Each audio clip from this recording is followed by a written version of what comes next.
thanks for having me here, and hello to everybody.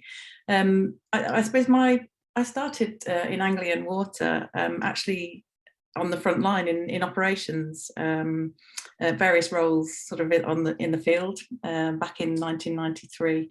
Worked through asset management, did a number of periodic reviews, which is the 5-yearly planning cycle, price setting cycle with the regulator, and ran a number of strategic programs as a change manager, as a program manager, and then really sort of realized that actually the future, the improvements that were required in the future to help the companies continue to succeed lay in the fields of data and digital, and so got really interested in that, and then took up a post to help improve that. So, and that brings me kind of bang up to date, really. So it's an interest in sort of all things data and digital, and the power that can bring to any organisation. But that coupled with sort of my understanding of what it was like to be in the field, literally in the field, in the middle of nowhere, in the middle of the night, dealing with the pollution, or another service interruption, actually really helped me to understand what needed to be done with data and digital. And Melissa, when you think back, what was the turning point for the organisation to realise, come to the same conclusion that actually, digital data, these are things that if we don't get right are going to be a problem into the future? Yeah, and I think, well, I suppose in a way it was almost at the same time as my own kind of epiphany. And I should say, for the record, there were 2 places where I swore I'd never work in my career. One was in change management and the other was in IT. So yeah, stop saying I'll never now, just so I don't tempt fate anymore. But at the time I was running, I think it's about 2014 or 2015, running a program which was a change in regulation, which was all about how we made decisions. What decision was best? Was it better to invest in sites, or was it better to invest in sort of operational solutions or people solutions or digital solutions? And that program was called TOTEX program. And I guess it was at that point where it was the penny started to drop, where actually, in order to make really good decisions, you need good data. And data was becoming a bit of an issue, quality, accessibility, for people to be able to make good decisions. And so that was probably 2015. So we started having more conversations about if we are going to succeed in this new world, that we need to start to address some of the things which are making life difficult today. So that was really, I suppose, like 2015, we started having more conversations and then doing more research as to what impact was that actually having. And so we literally did a lot of research, conversations, interviews with all sorts of roles across the organisation, collated that back and was able to tell some pretty rich stories about not only the risk, but actually the lost opportunities associated with a lack of good quality data. So right information, right hands, right time, which sounds easy when you say it fast like that, but was incredibly difficult to actually achieve in the day.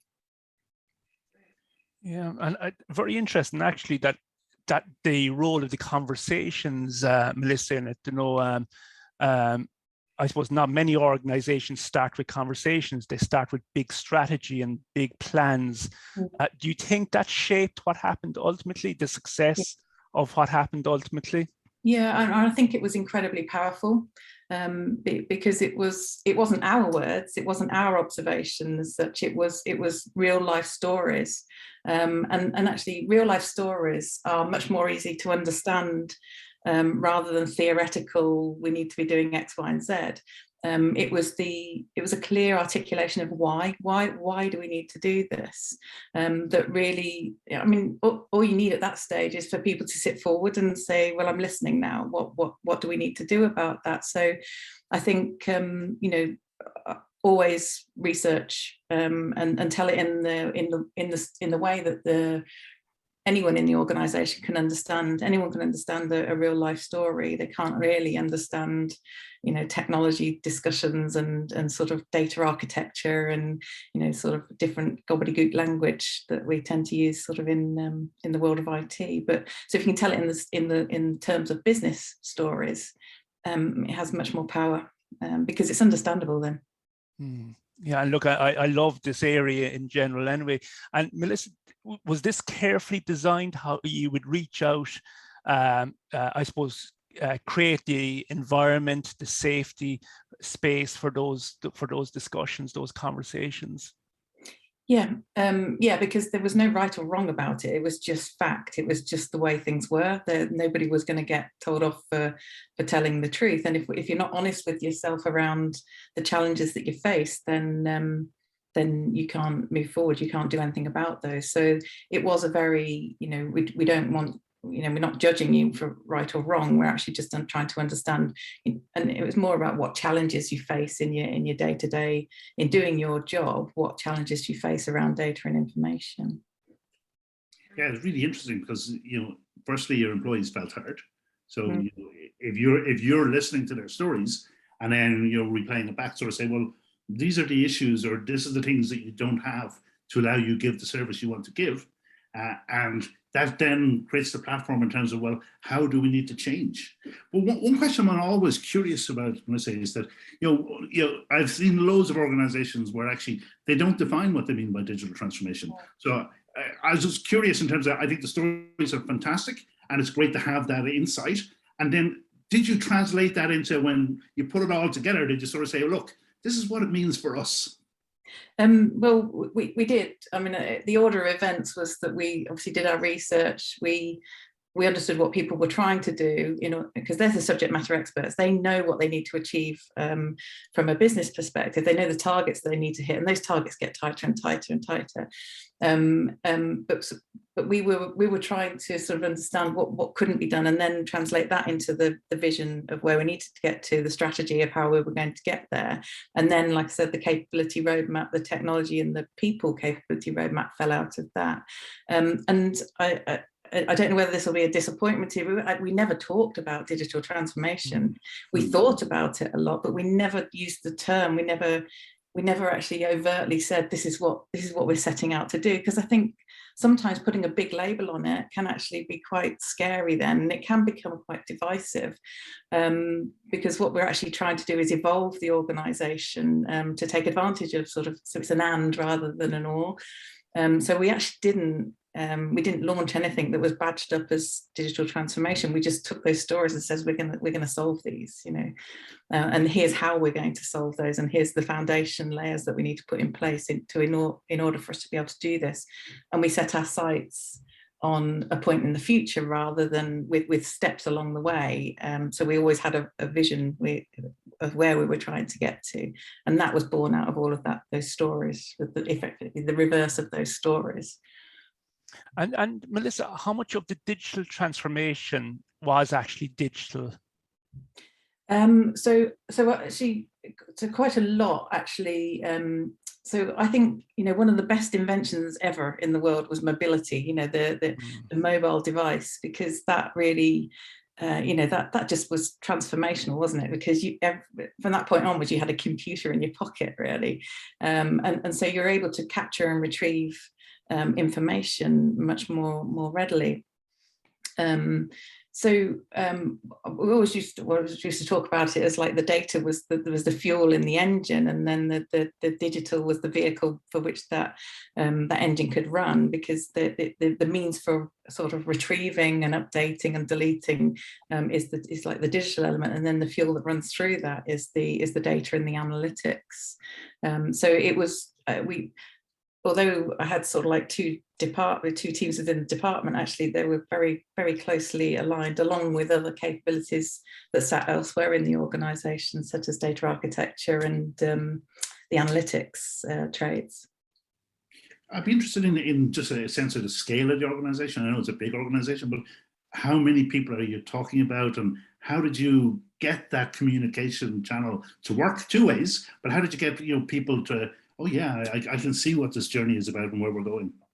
Yeah, so we have about fluctuates between 4,500 to 5,000 direct employees, and then probably up to about 7,500 partner organisations. So we work certainly in our construction side of the business, we and the maintenance side, we're in alliances, so we have a lot of partner organisations that work with and alongside us, and that was true also in the data and digital space. We had a number of partners who supplement our own workforce. And so what we were not trying to do was to sort of reach everybody. We would take thin slices of the organisation, or thin slices of business challenges. So our first showcase one was around pollutions, which was one of our key performance indicators. It remains one of our key performance indicators now. But it was taking one of those and saying, well, actually, if we looked at that end to end, and really, what are we trying to achieve with pollutions? We're trying to achieve no pollutions. We don't want any pollutions. So in order to do that, we have to have better data on which to be able to run analytics that can then predict and prescribe, so that we avoid having the pollution in the first place.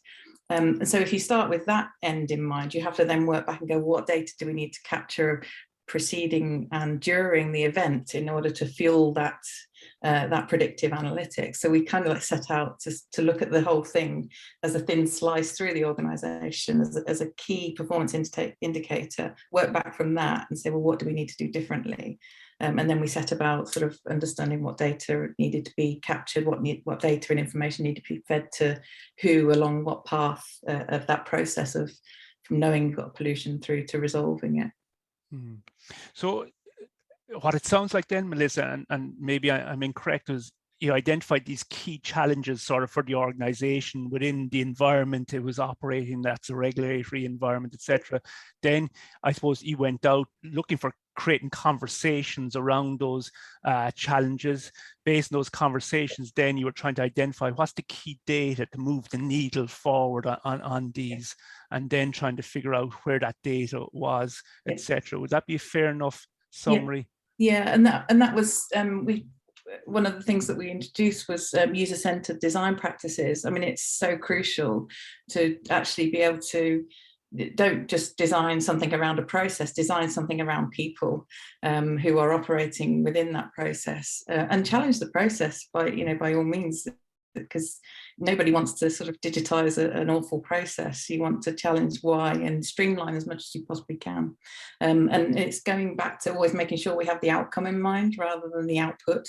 And that means you have to basically unpack the problem and say, well, where can you influence things along the way? And so we do a lot of research, or did a lot of research out in the field with people who are actually sort of, even silly things, that sounds silly, but making sure that the colours that we chose for the app, for example, were able to be read under a sodium light, which is on a site, or in bright daylight, or in darkness. It's like it had to work in all conditions. So it's just making sure that we're putting ourselves in the shoes of the user, the end user, whoever they are during that process, to make sure it's fit for purpose for them. Yeah, look, and I know my own sort of undergraduate was as an engineer, and very often those human-centered design skills aren't taught in traditional engineering programs. Like, were these a set of capabilities you had to bring into the organization to develop in the organization?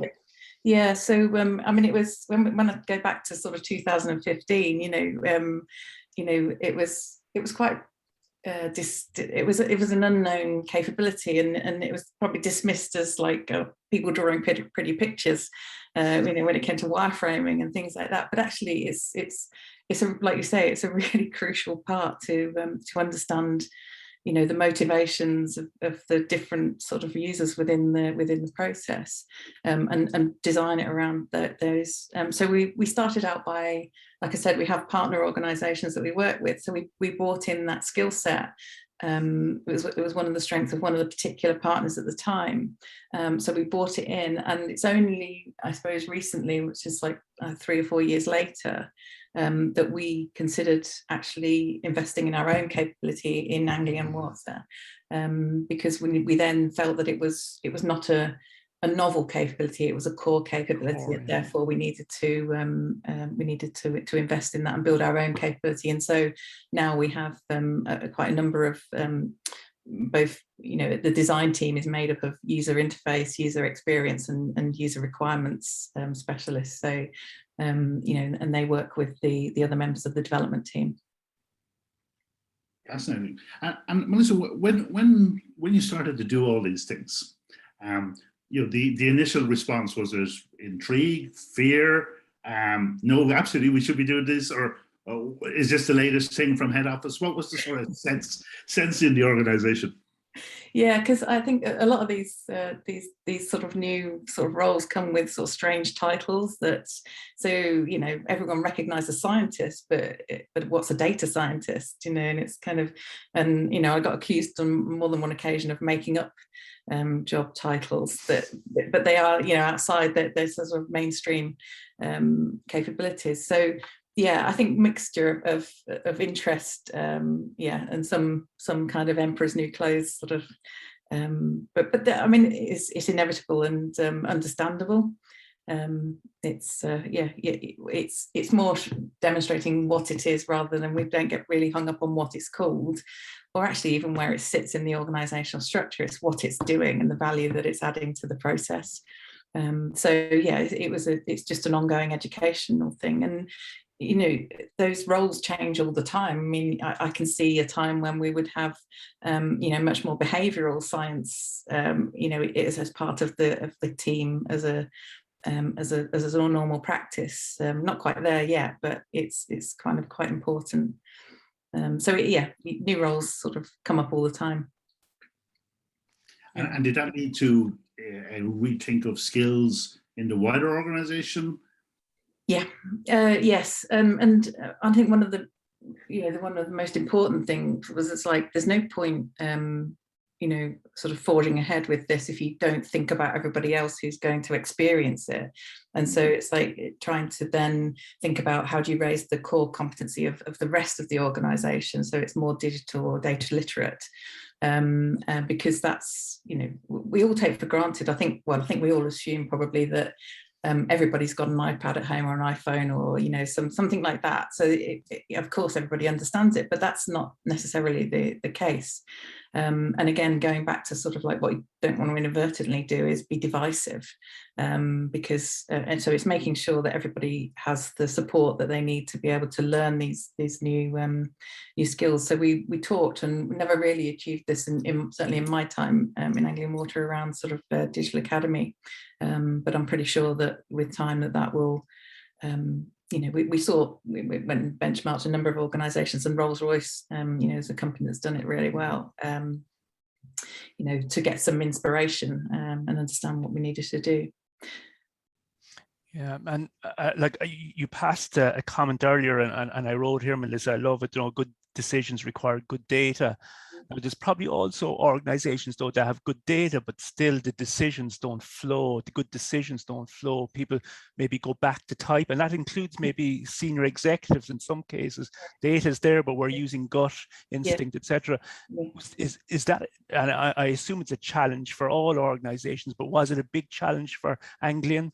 Yeah, I think you're totally right, and actually, you know, when you're under pressure, which you often are in an operational scenario, then yes, again, it's understandable that you'd rely on the knowledge in the room rather than the data. But I think there was also quite a tipping point in 2018, I think it was, when we had the beast from the east, and then the prolonged summer demand period, where I think for the first time we had different trades in the incident room. We had analysts, and we had data people, and we had data scientists, and they were there for the first time, actually supplementing that immense knowledge that the organisation has. And I think that sort of started thinking a different way, and now that's starting to become a little bit more the norm, where and again, it comes back to sort of building competency in, not within the IT teams and not within sort of pockets that are hidden away, but actually within the business units themselves, within the core business operating units. And we've seen that much more increase a lot more, because people start to see the value of data and analytics to supplement their knowledge basis. And you can turn, you know, even knowledge you can turn into into more structured data by mining that, through statistical surveys and statistical modelling. So even, all of that sort of knowledge that's in people's heads, you can, with a bit of creativity and a bit of effort, can actually mine that and use that. Yeah, and I don't know. It's very true, though, this idea of never waste a good disaster or a good, problem. So it's interesting that you'd sort of say something like the Beast from the East was maybe for one of the first times in the organization, people could see the value of data and data within the decision-making room at that time. I think that's a powerful story. And then obviously COVID again is another sort of, like you say, it's the disasters that really, the difficult situations that really, you sometimes need to be a bit more sort of creative about how you, because these things are unknown. Nobody knows how to get through this thing. So it was a case of, it was all trades to the deck, onto the deck, and sort of how can we predict what's going to happen next with our own workforce, with our customers, et cetera, et cetera.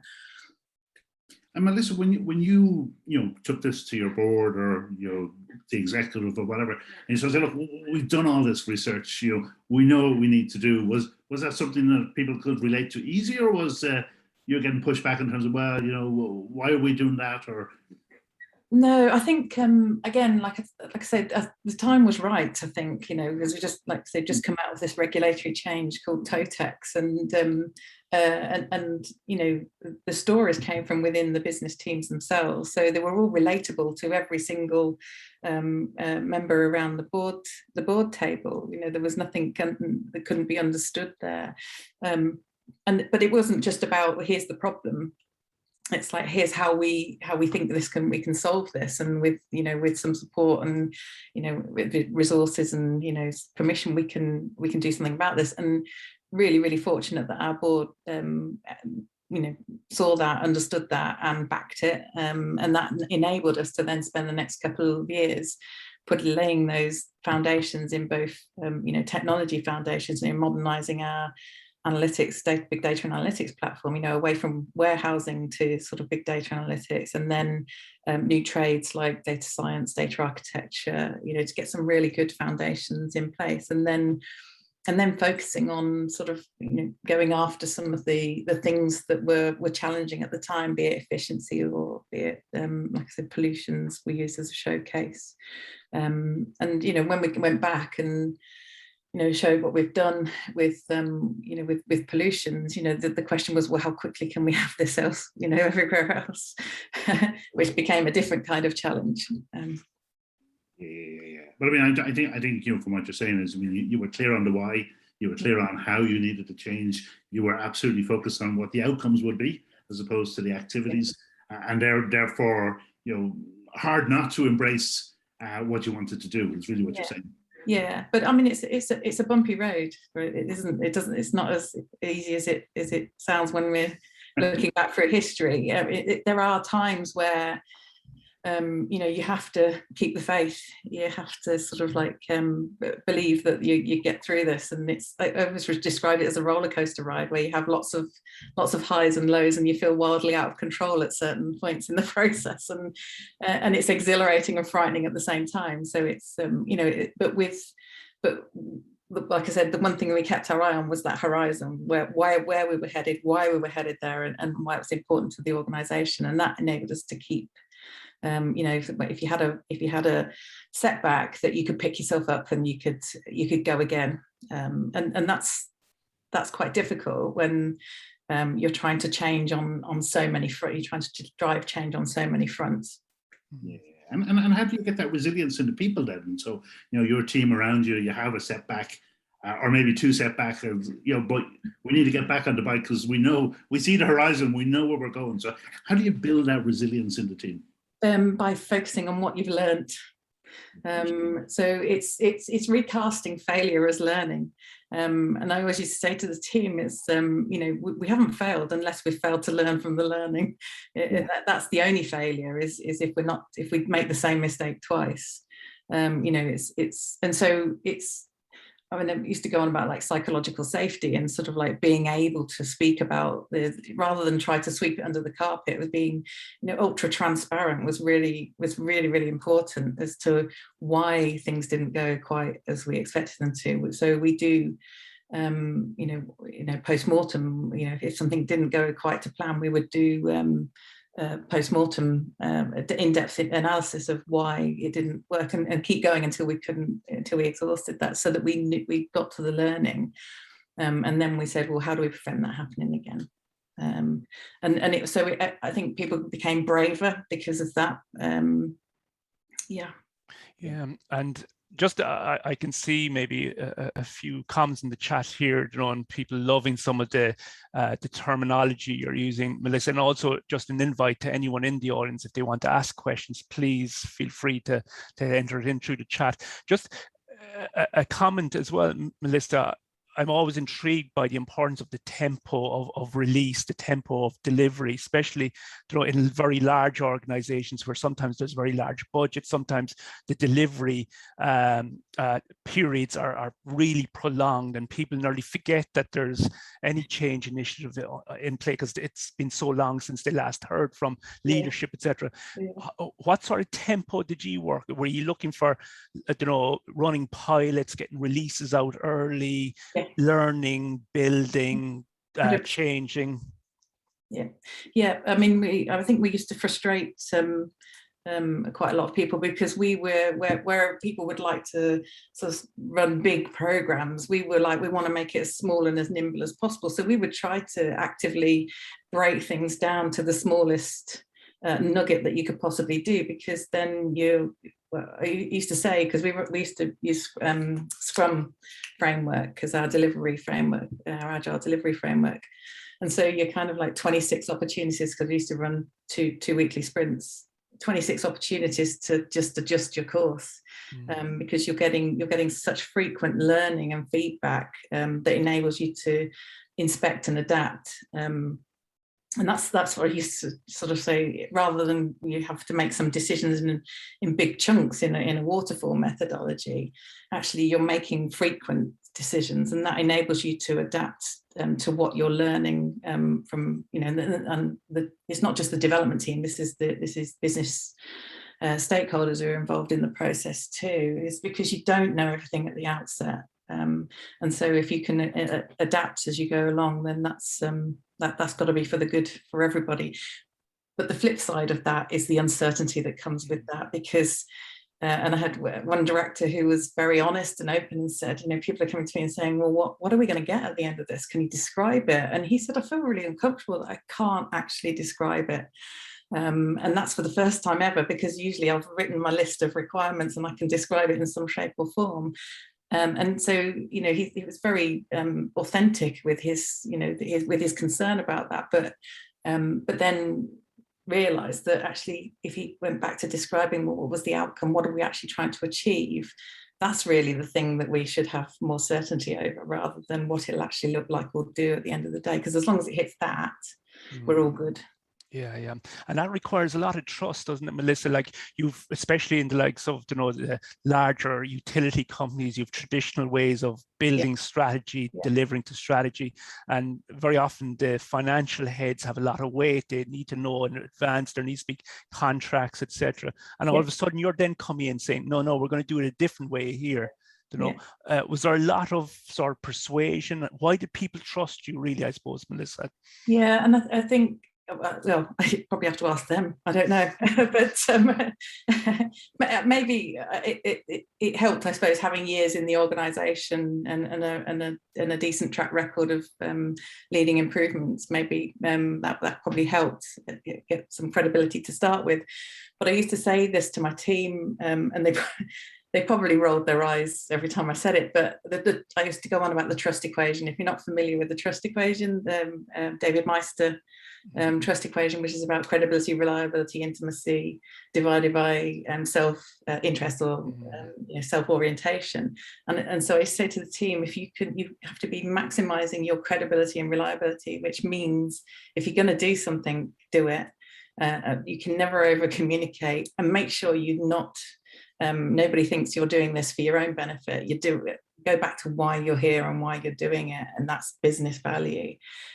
So we used to go back and remind ourselves about the trust equation, because without trust, yeah, you've kind of not got a remit really. You're only going to get so far, and I think often IT departments don't have a good rep within the businesses, and so actually you might be starting from a relatively low base in terms of trust, but that's why you have to build the relationships and understand the challenges, demonstrate that you understand the challenges of the business, and work hard to sort of make small gains, build that trust, because once you've got trust, then you've got a platform on which you can then go forward. So trust is super important. Yeah, and I love the point as well, Melissa, that you not only need to build that credibility and a perception of reliability on some of the smaller stuff that comes before these initiatives. Just an interesting, I just heard you saying there, though, IT seemed to be seen as the key, maybe delivery partner in this. Would that be a fair comment? So this was something I was trying to shift in my time in Anglian Water, because if the job of IT remains in the IT department, we're only going to get so far. And that goes back to sort of, but if we can build more capability within business units where the knowledge of the processes, the operation lay, then we're going to be able to accelerate the ability to sort of transform and optimize the organization. So our focus was also about how do we build platforms for self-service, and then help other people to come and learn how to utilize those platforms, be that in the digital space with low code, or with the big data analytics platform. So standing up sandboxes that other people could come in and utilize the data and have the tools at their disposal to go and find their own insight. I think if everyone has to queue at the door of IT to get things done, then we're going to always be the bottleneck. So and that's never going to be at the right pace for the organization. Yeah. So you actually implemented low code and brought it out to the SMEs. Yeah. A framework to make sure it all worked together then? Yeah, so we were obviously still in the process of doing that at Anglian Water. So we knew that low code or no code was a accelerator for ourselves, but it was because it would reduce our time to value. But actually, it was much more than that, and so we wanted to be able to kind of open that up and create that safe. So we can take care of all the security, we can take care of the services that feed data to and from, and then people can build their own productivity applications on top of that. And so we set up a centre of excellence, which was just really the team that set up the environment, set up the guardrails. We didn't like to call it governance because we didn't want to constrain, we wanted to enable. And so it was guardrails rather than you can't do this. And then help people to upskill to be able to utilize that. And nothing delighted me more than when I saw like lunch and learns when people were sharing what they'd built, and what it had meant to their team or their department. It was great to see, because that was the beginning of that acceleration towards optimization. So that's much more in the digital optimization space, where you're making things go faster, or you're automating stuff, or better data capture, better data retrieval, etc. So it was that's a really exciting part. But it also shows the frontline SMEs, whatever, that actually not only do you hear them, but you're going to empower them, help them actually make changes that will accelerate the customer experience. Yeah. And it's a really interesting area, and I suppose it's getting lots of attention at the moment. Low code, no code. What sort of areas were you empowering people to, I suppose, release new functionality? Was it process change? Was it rule change? Was it user interface change?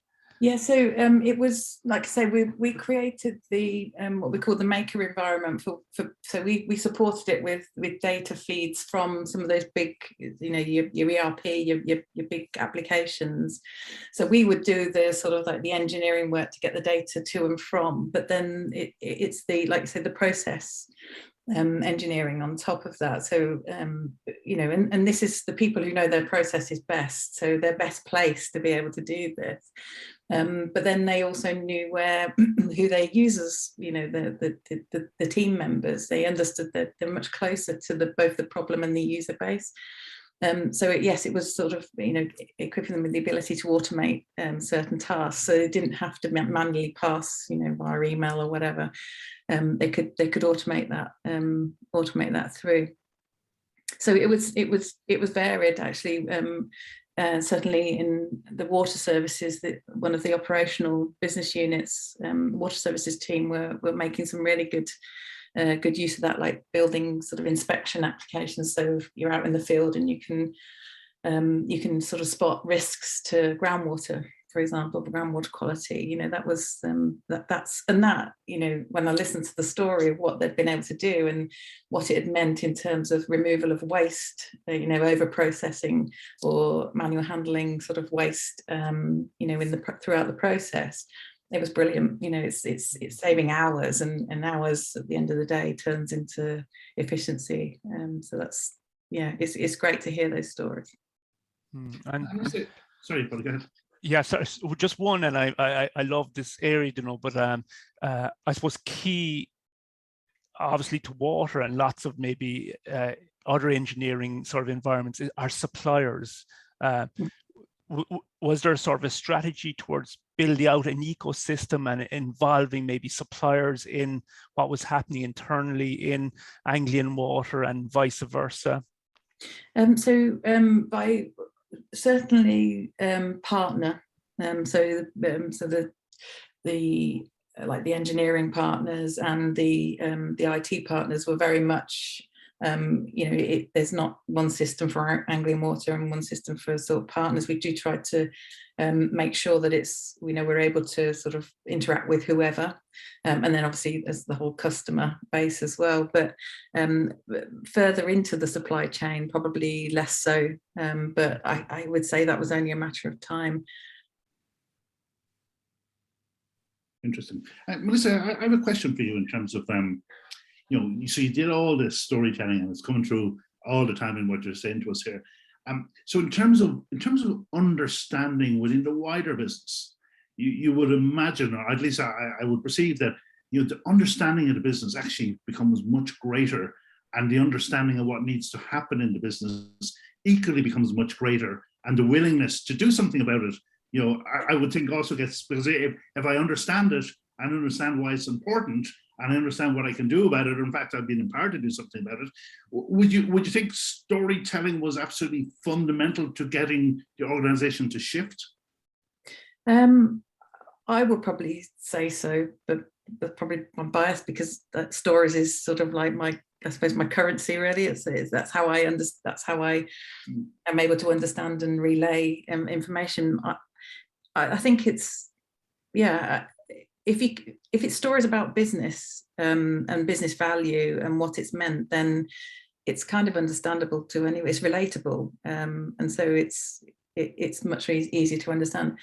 It's really hard, I guess, when you're trying to sort of introduce sort of things, methodologies, so product management, you know, and agile. They come with their own set of terminology, and I think one of the hardest things that we wrangled with was, you know, should we use the sort of standard terminology, or how do we make it relatable in Anglian Water so that it doesn't sound like it's a foreign language, or do we just go through the pain barrier of learning that new language as part and parcel of you know, of our evolution? So yeah, I mean, to go back to your original question, yes, storytelling for me is it's the most powerful thing that you can do. Yeah, in climate change. Because I kind of have it in the back of my mind, like one of the issues that most organizations face is the silos. And if you can, you know, let's forget about the silos and let's talk about the story, right? We can have a much different conversation. Yeah, I mean, silos are a difficult thing to overcome, and particularly when you your instinct is that actually you need to bring different subject matter experts together. So you subject matter experts around data, digital, and the business processes, and very often we put those in different camps and we pass information one way over the wall, and sort of like, and everyone sort of like then starts to point the finger and sort of say, well, you didn't understand but actually what we were trying to drive towards was to get a mix of capabilities. So it was a single team, if you like, collaborating around that same outcome. Organizational boundaries can be a real blocker. And we tried to, we tried a number of different ways to sort of overcome that. We brought people into the team, and it's sitting IT side, so we've got business teams in this IT team, if you like, but it still felt quite transactional. We then, we're moving more towards sort of embedded IS capability within the business units, and I think that's the better model to go for. But that requires a bit of bravery, to try to bust through those organizational boundaries. And one of the probably most powerful things that we could we set up dedicated capacities for be that digital or data for aligned to business units. So it's kind of like it's at your disposal, but we're not going to be just an order taker in that. We're going to challenge as part of that process, but we're going to feel like we belong to your business unit, and give us your objectives, share the business objectives with the IT bods, and vice versa, so that actually we feel like we're both trying to head for the same goal. And that's actually more powerful to say, we've got skin in the game on both sides of that. That's, we're working together. We're not fighting against each other. And that was the model that we were just, as I left the organization, was just really starting to accelerate. And actually one of our bigger challenges was the speed at which we could scale, because you scale too fast. Like any startup, you scale too fast and you fail, because you lose your quality, you lose your reliability and credibility. So it was this sort of demand was starting to come in, and we were like, well, crikey, how do we scale in a controlled way such that we don't then end up failing left, right, and centre? And I love to know also this, that term, that really change follows conversation, and I think it sort of aligns with what you're saying as well. I suppose, how did you try and create that safe environment where people could have those difficult conversations? Because as you said earlier, it sounds maybe plain sailing, but of course it never is plain sailing. How can you encourage people to have those difficult conversations, even if it means there's conflict initially, but it needs to be teased out? Was there a way you tried to do that, Melissa? Yeah, and it is only through talking, and actually, through the pandemic, it's harder, isn't it? Because what you do is go and have a coffee, you go and have a walk together, or go and have a coffee and have an honest conversation, and sort of, but it's so it becomes much more difficult because people are relying on written communication, be that on Teams or on email. But there was one time when we had I suppose a particularly challenging time on a particular product, and the team said to me, well, the team aren't feeling like they want to share everything with the business stakeholders because they feel like they're going to get beaten up. And it's kind of like, we then said, well, if we don't do that, what is ever going to change? So, remind people of the sort of like the ultra transparency. If we're not prepared to be transparent and say, here's what went wrong, but here's what we've learned from it, and here's what we're going to do differently as a result of it, then nothing ever changes, and you're still in that doom loop, where you're kind of shoving things under the carpet because nobody wants to hear the bad news. And so you have to go through those sort of painful conversations where, where it's going to be difficult. It's going to be a difficult conversation, but if you don't have it, then you're never going to get through to the other side of it. And you go back to that sort of the trust equation again. it's like you've got to be super conscious of reliability, credibility, and self-interest. The moment you start sweeping stuff under the carpet and don't talk about it, your trust is going down, and it just becomes harder. And like, I suppose then the idea of modeling behavior becomes really important, that our leaders model new behaviors. Were you very much aware of that, Melissa, though, that you had to model things that might have been difficult for you as well? Yeah, 100%. And there was one time, and then going back to the scaling challenge, because I would feel the pressure of the demand that was coming in, and I'd kind of go, yeah, we'll do that. We'll stand up another squad to do that. And I said to the team, I shouldn't have done it. I shouldn't have crumbled on. I should have held off and explained why. And I apologized to the team on that basis. And it's like, I got it wrong. And a couple of people from the team had said, it was really important to hear you say that, because it's not just saying you need to be ultra transparent and honest about stuff. It's like actually doing it. So it is really, really important to do what you say. If you want transparency, you have to give transparency. Say refreshingly honest. Melissa, a question for you in terms of metrics then. And so you're doing all this change. You're trying to move the organization forward. How did you go about, making sure then that, because you knew what you wanted to do, but how did you get the organization focused on the right things in terms of what they're measuring?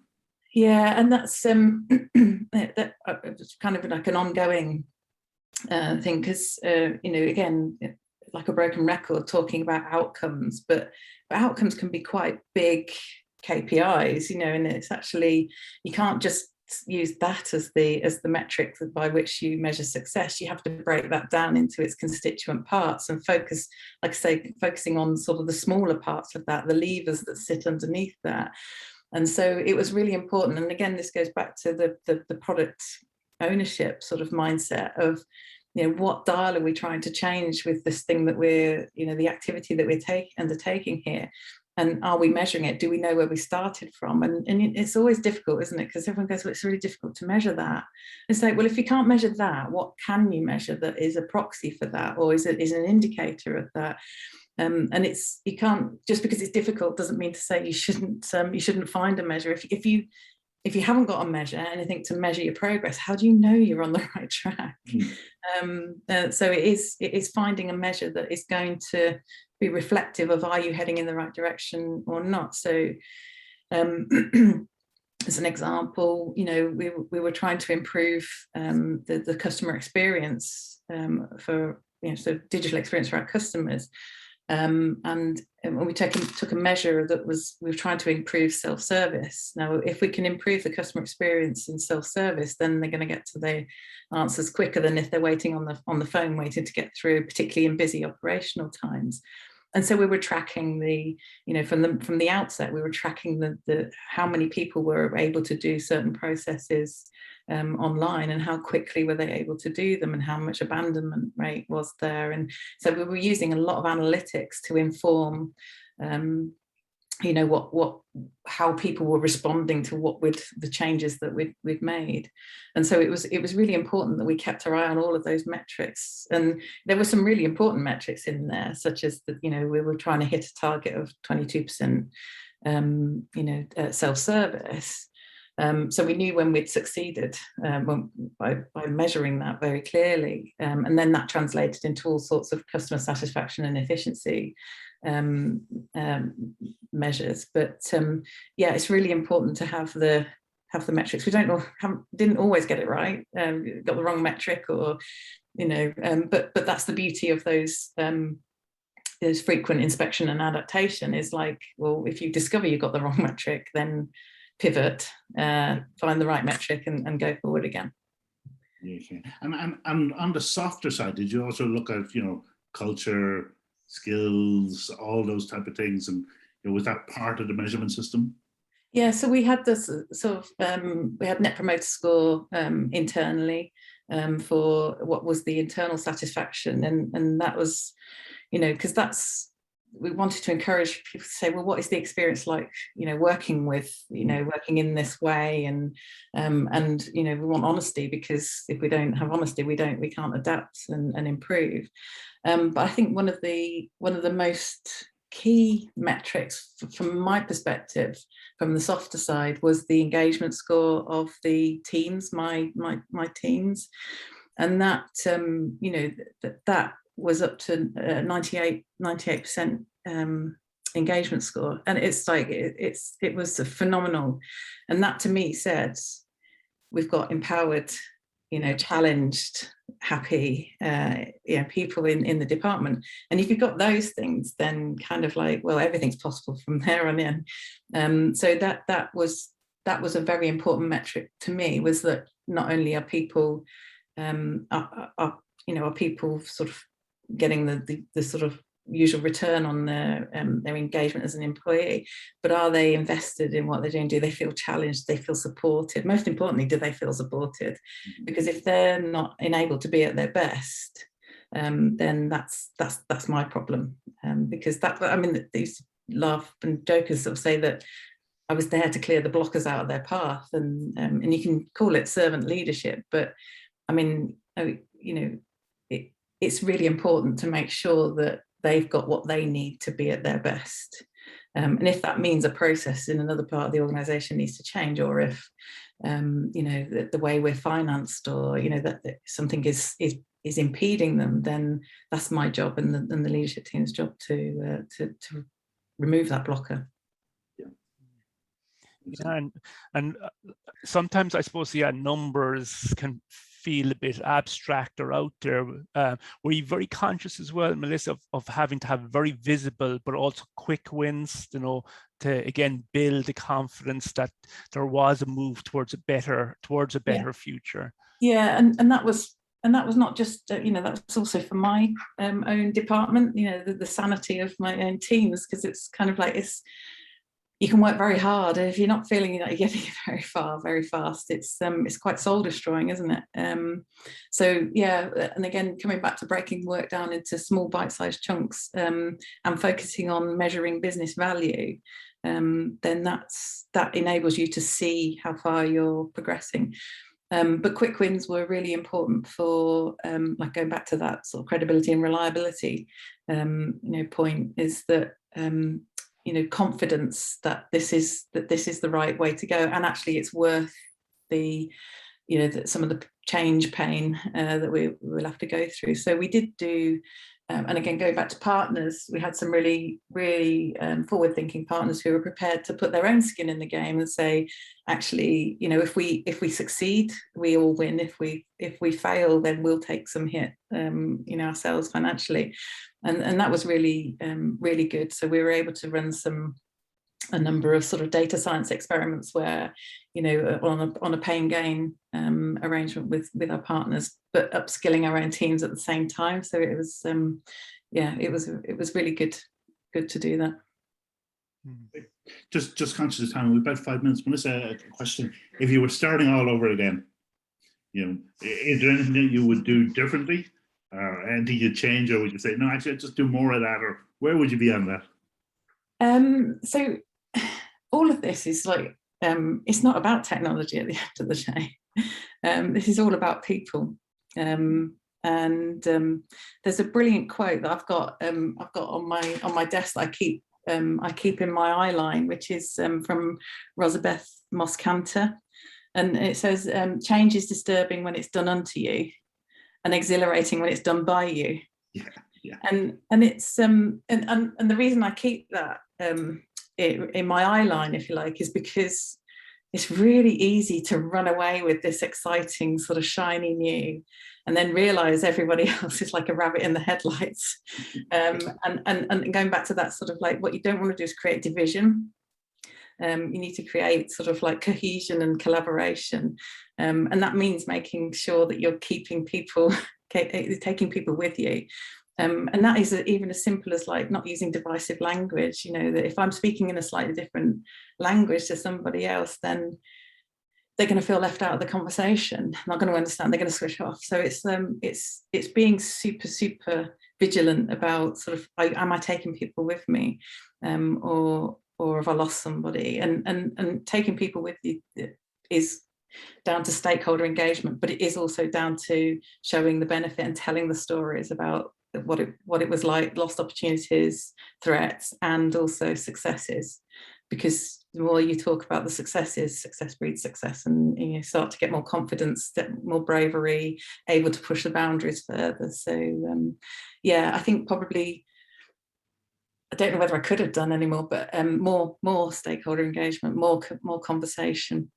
We were very focused on keeping our eye on the horizon, but maybe we didn't take enough time to sort of, sort of stop and smell the roses a bit, to sort of to tell the stories. We were, marketing probably was our weakest area, only because probably we were focused on the next challenge and keep moving forward. But yeah, probably telling more stories of success would have been. Yeah, and actually relate to that, and I really like that. That you're saying I'd even double down and do more of that stuff. And I think that's fantastic. And also I think the idea that the hard stuff is the soft stuff, the hard stuff is the human stuff is very, very telling as well. This is a bit of an odd one, Melissa, but I'm going to ask it anyway. Obviously you've been through, this transformation, and it's still probably ongoing. What would you love to be remembered as, in terms of that transformation? Probably the I would say the three key things really was the user-centered design practices, the introducing sort of product ownership as a principle. So product over project, think about life cycle of a product, and then I suppose agile. In fact, one of my leaving messages from our CISO was, you can go and bang on about agile to someone else now. So clearly that's the thing we're remembered for. Yeah.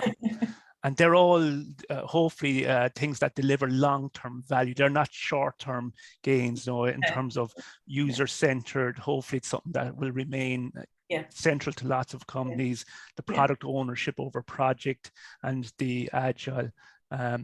So a fantastic story. I think, Melissa, I'm going to hand over to Tony.